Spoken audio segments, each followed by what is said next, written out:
Hello, so today I'm showing you guys how you can use compost water, or as it's otherwise called, Compost Leachate, and how you can use this to make yourself a free liquid fertilizer for your garden. Compost water or compost fluid, or compost leachate, or however you want to say it, comes from compost bins or compost tumblers like this one, basically where the stuff inside starts composting and it produces a fluid coming out the bottom. So as you can see, there are strips of fluid coming from my compost tumbler, and all you simply do is put a bucket or a drip tray underneath to try and catch the fluid coming out. So this runoff of fluid at the bottom will naturally happen when the compost starts composting. It will come out a bit better if the compost is properly mixed to 3 browns to 1 green, or it can still happen if you have it too much greens. By what I mean by too many greens, I mean by food wastes that you tend to use in your gardens, which is like your fruit and your veg, or even using grass cuttings. So this liquid runoff will happen if you either have it perfect mixture of compost, too many greens to make it too wet, but if you use too many browns, it could make it too dry and you might not get no liquid runoff. So it is key to try and get a mixture in which we can try and get a runoff from this compost. So there is one big benefit and why we are trying to catch this. It's because if used properly, this can be a very good source of nutrients for the garden, and it is totally free if you have got a compost tumbler or a compost bin or some sort of way of catching the fluid from your compost bin. So this is the most simplest way that I have got of getting the compost leachate, is by literally putting a bucket underneath my compost tumbler and catching it.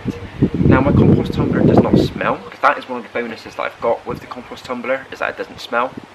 The compost leachate on the other hand does smell. So just be careful when doing this, because it does give off a little bit of an odour and it does attract flies and stuff, but that is one of the only negatives I can see doing this technique. But once you have got your leachate, this is about 2 weeks worth, what we can do now is dilute it and make it into the fertiliser. Right, so now it's important not to skip this step. We've got to dilute the compost fluid, because as it is right now, it is too strong and it can damage the plants.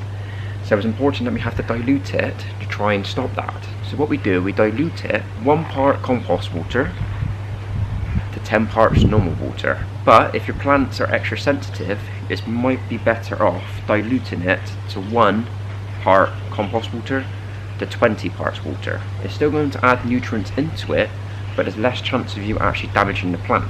So I'm going to put in my 1 part compost water, and then fill the rest up with my 10 parts of water. So there we have it, we've got our liquid fertiliser for our plants. But it is important to know that when it does come to fertilising, it's important not to over fertilise your plants as well. So it's recommended in between 2 to 4 weeks, depending on what you're growing. So like your fruit and your veg is probably recommended between, like I said, 2 to 4 weeks, and other plants maybe a bit less, because over fertilising your plants can also damage and prevent it from growing. So it's important to just research what plants you're growing and how many times it is recommended to fertilise them. But yeah, apart from that, I hope you guys did enjoy on a simple way on how you can make some homemade fertiliser from some compost leachate or some compost water. And yeah, hope you guys did enjoy.